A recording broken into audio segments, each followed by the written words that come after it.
Hi, it's Ian and this is your weekly Friday update video. Today I want to concentrate on a bit of education. So instead of running through all the charts and just highlighting setups or what I believe is going to happen within the markets, I thought it was quite a good idea to actually highlight how I come to analyse the markets and what systems and theories I concentrate on to pick out trade plans. It's been a strange week, to say the least. My system would normally pick up one trade a day, maybe one trade every 2 days. I am a swing trader, so I'm not looking to scalp in and out of positions. I'm more likely to keep a position on for sort of 2 to 3 days, or even if it's a medium term swing position, can run into a couple of weeks. This week I've had one trade set up that's actually triggered and worked, and that was the Canadian dollar against the Japanese yen. Like I say, I don't know if that's a good thing or a bad thing, whether or not it's actually kept me out of trouble. There's been some volatility.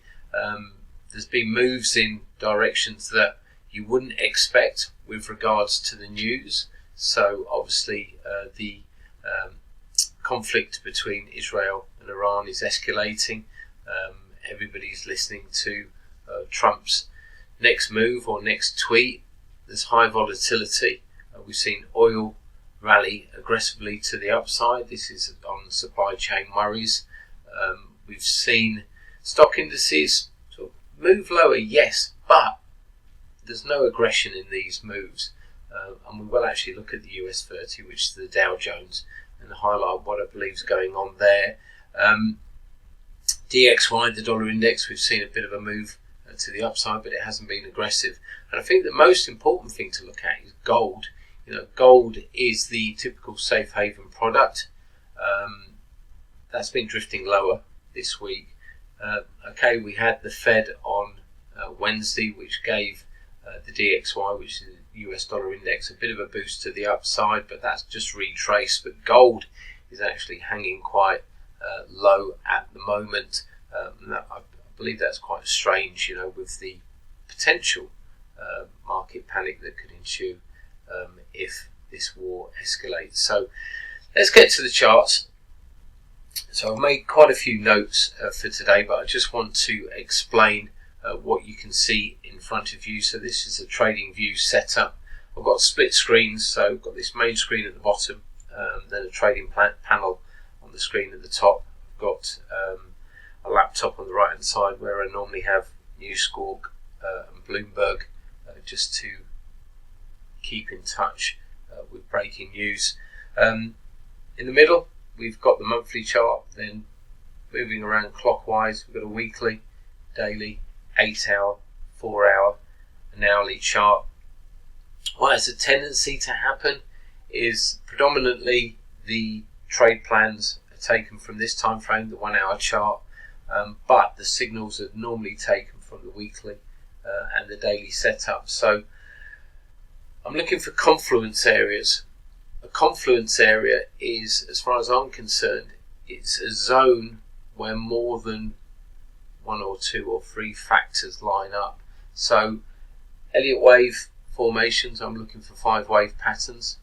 5-wave patterns will normally dictate that we'll then see a correction in the other direction. Like I said, a confluence area. Time analysis, we're going to talk about that now.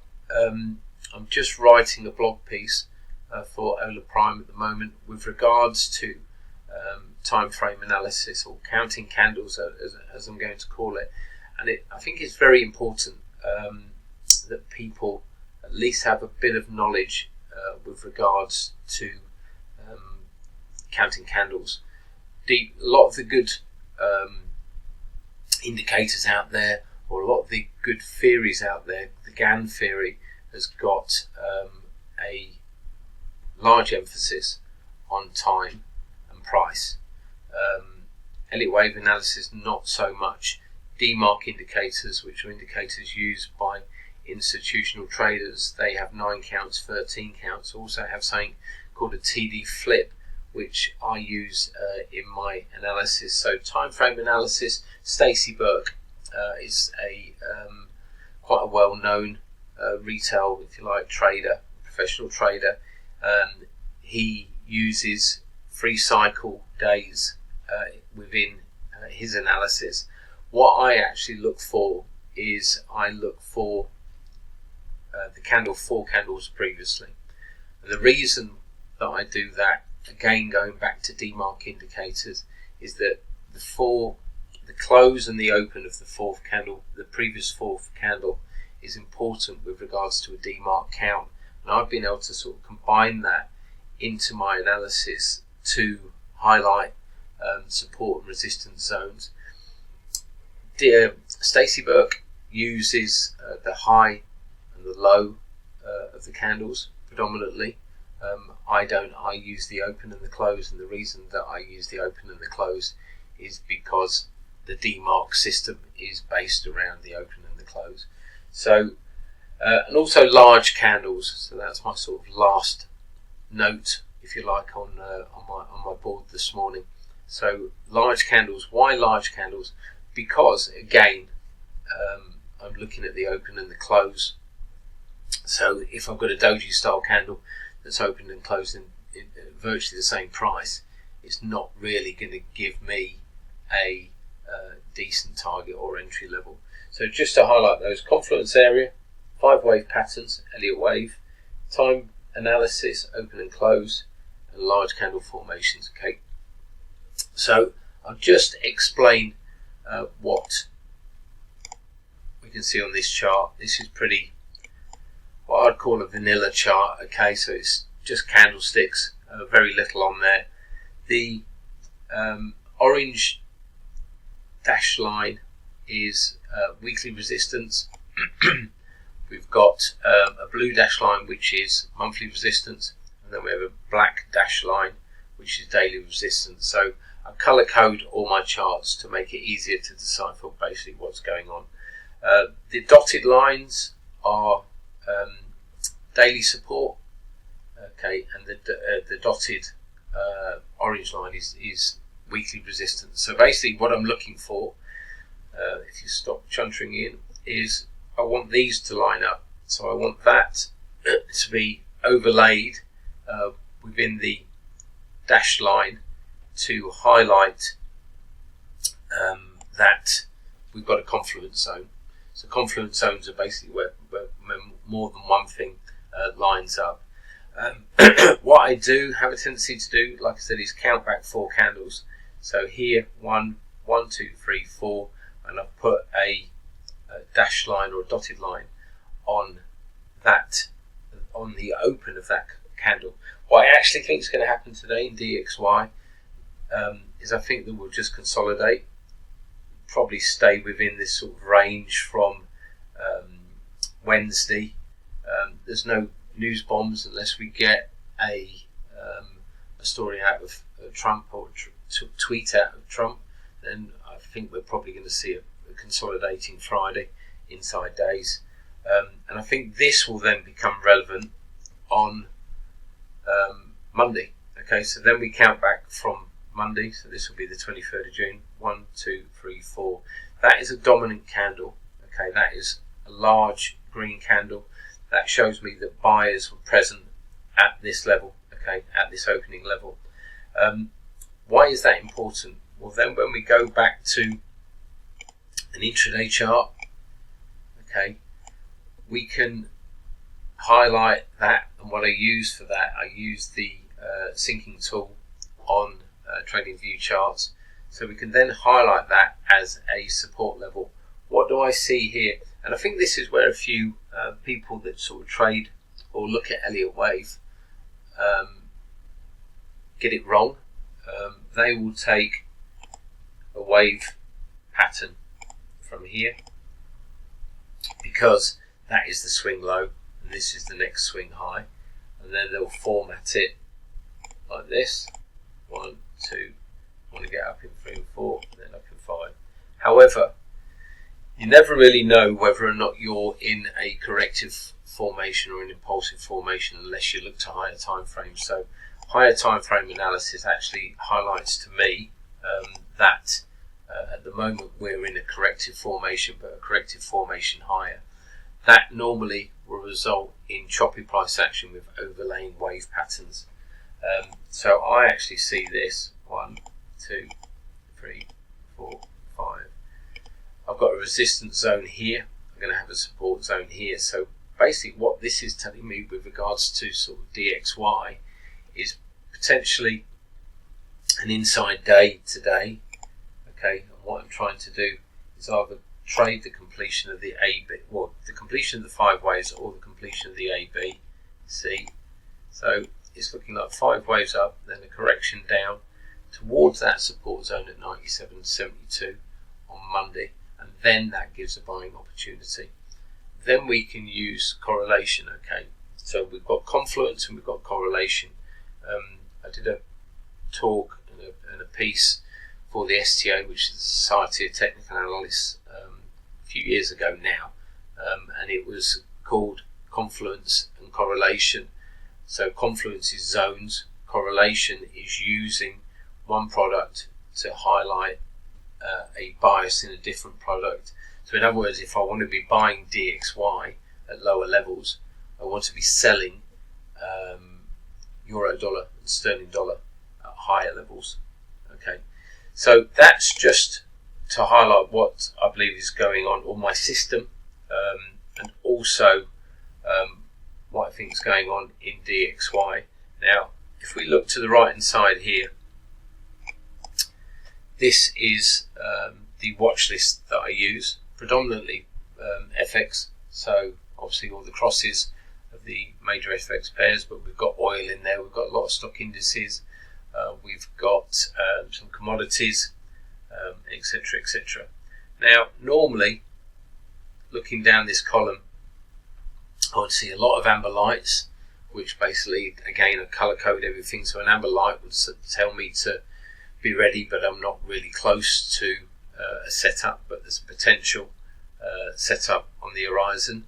Green means that I've triggered a trade and it's hit first target, I've banked some profit, so it's worked. Your blue or light blue means that I've got a system that could potentially be happening as a buying opportunity. Dark blue means that everything's lined up for a buying opportunity, and obviously if I've got pink, it's a selling opportunity. Red is a live selling opportunity. So you can see here, normally this column will be full of lights. It's not at the moment. It's very, very limited.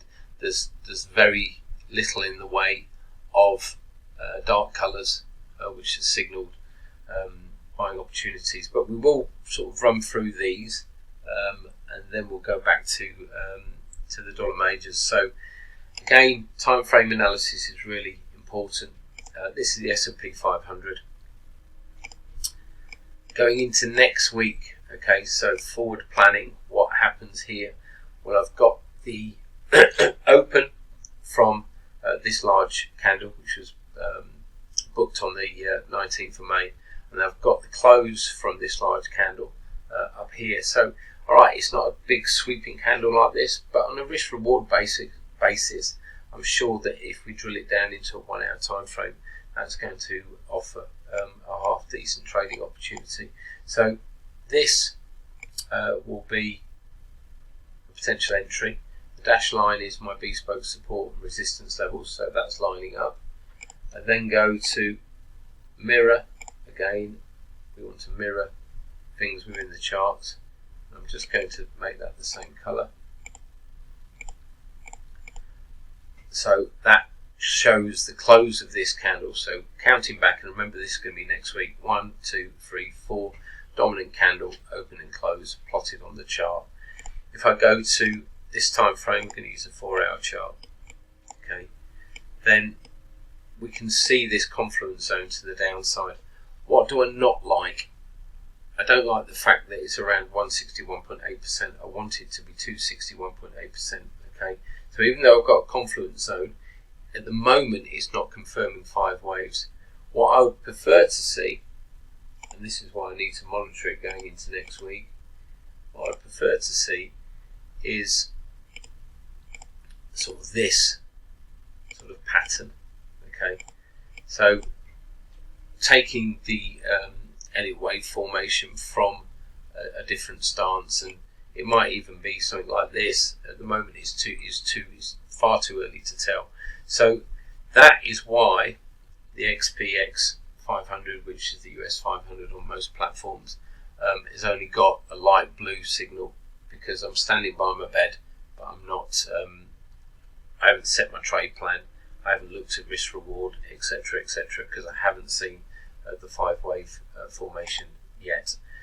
Platinum, and again, this is for today, and I suppose we should mention sort of big picture analysis. Okay, so big picture analysis, commodities and commodity-based currencies have a tendency to run to 361.8% of extension of the first wave, or 423.6% extension of the first wave.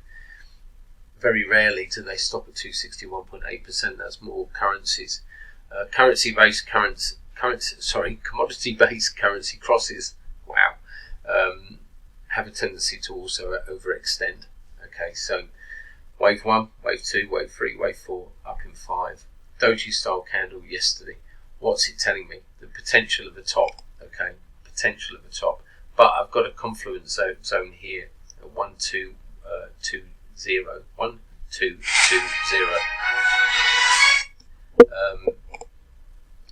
What has the potential to happen?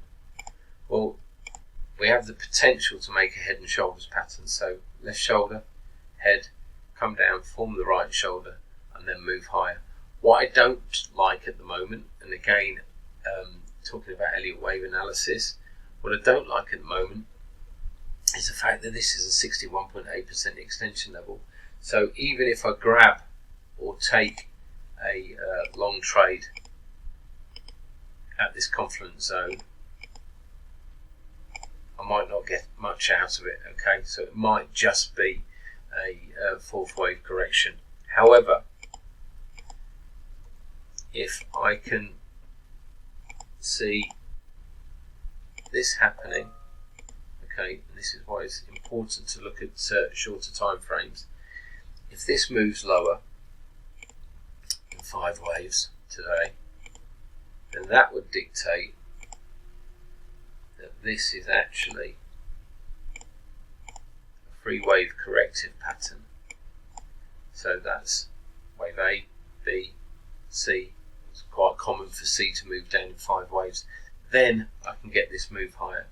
And what is important is that it gives me a dedicated entry level, it gives me a dedicated target, which would be the swing high, and it will give me a dedicated stop, because that will be under the 261.8% extension level. So one to monitor at the moment. This would be a day trade, and it's only good for today, and we're already on 10 o'clock and will expire around about here. So there is scope, but I'm not holding up too much hope for that. NASDAQ, it's the same picture as the S&P500, in the fact that we will have a buy zone next week close to 21,000. I don't think there's any point in running into that now.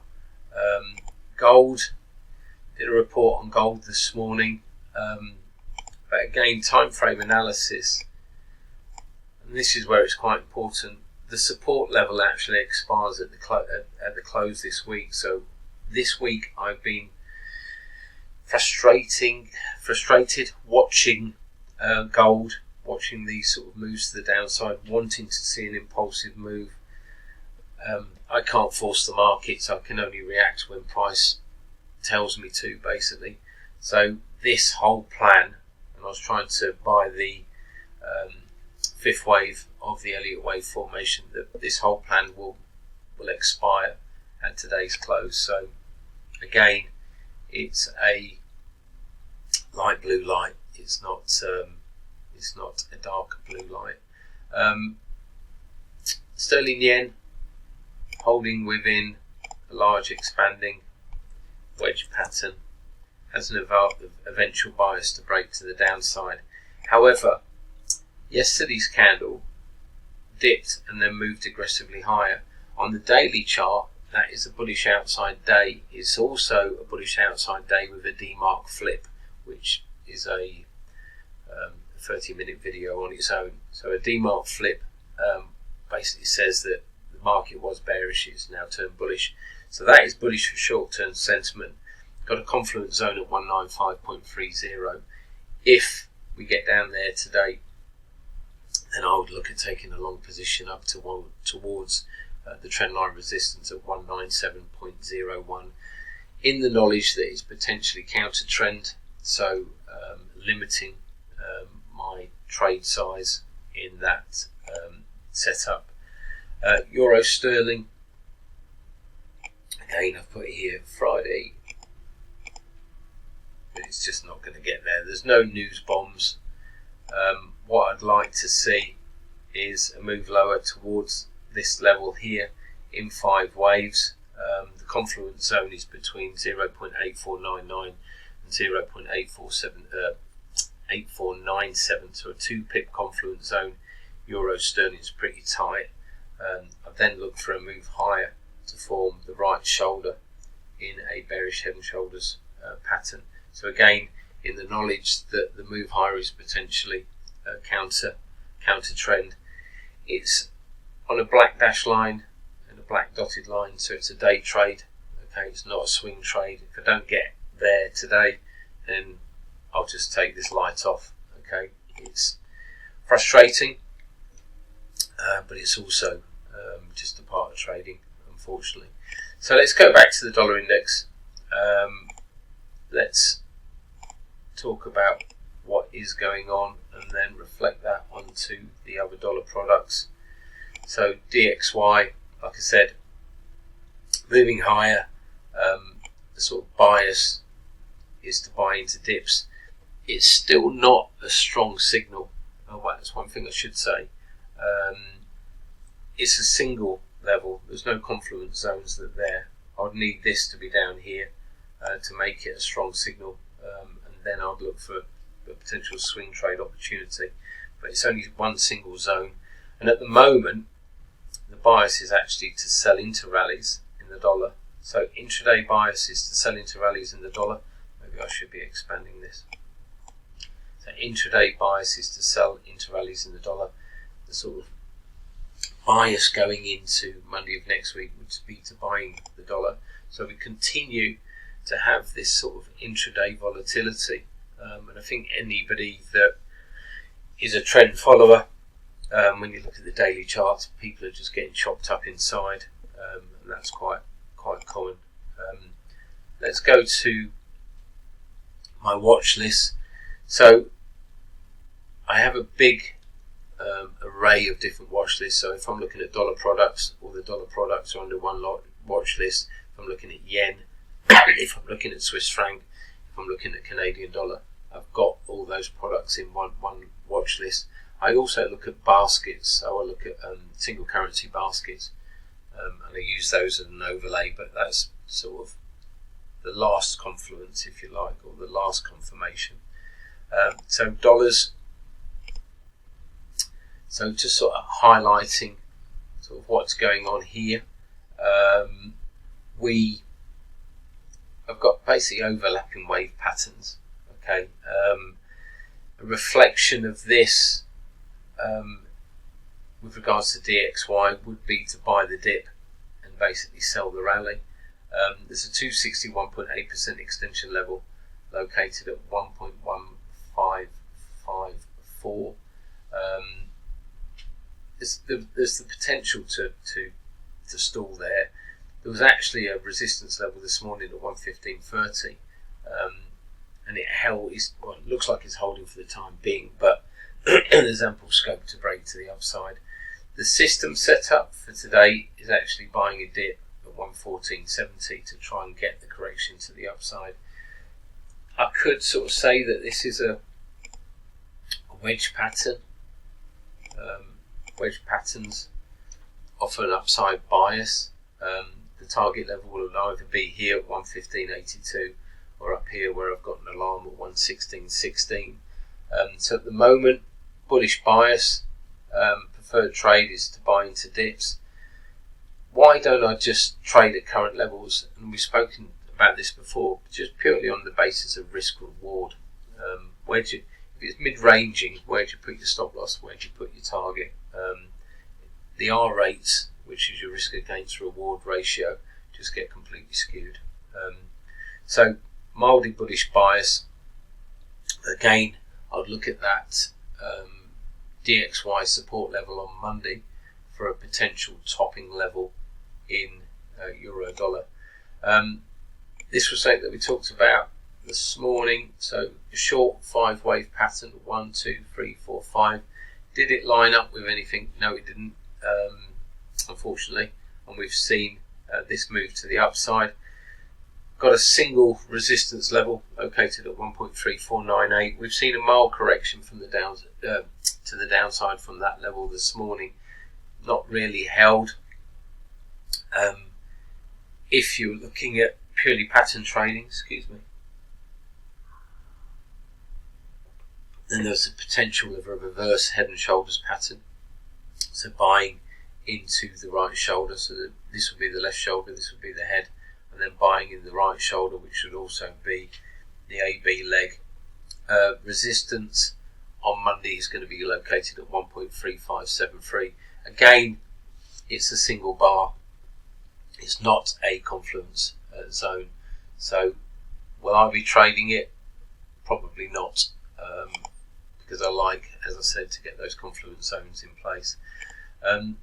Dollar Swiss got an interesting medium-term barrier. Okay, it's up here, all the way up here at 0.8372. That would dictate that this current move to the downside is corrective. Overlaying wave patterns, it's just not very pleasant to trade.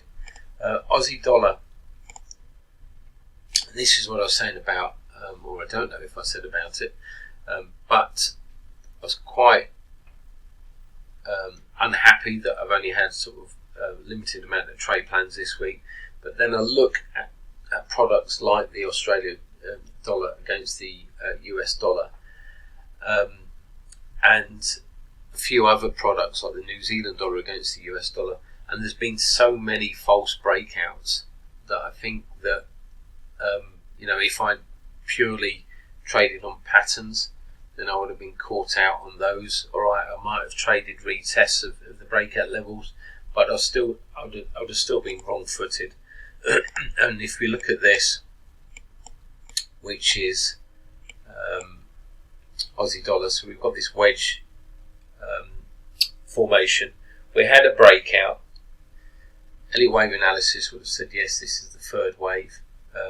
The dashed line here would have actually said buy the fourth wave, or the fourth wave, and then you've got the completion at 63.56. But all that's happened is we've broken to the downside, and then this buyers have emerged again and taken it higher. There's an intraday resistance barrier located at 0.6490, but even that looks like it's going to be broken today. So, not the best video I've ever done with regards to sort of forecasting, etc. I'm expecting continued volatility. I'm expecting continued volatility, especially in dollar products. I'm going to be looking at the S&P and NASDAQ for potential 5-wave patterns around those support levels that we've spoken about. Platinum as a day trade, but really sort of going into next week, I want this to fill up, and at the moment it's not. I am a system-based trader. A lot of the times I have to sit on my hands, and I will just have to wait and see if my system brings up more trades next week. Okay guys, I hope that's been beneficial for you. Have a lovely weekend, and I'll be back next Wednesday with hopefully a decent system setup video. Have a great weekend. Hola Prime, trade with transparency.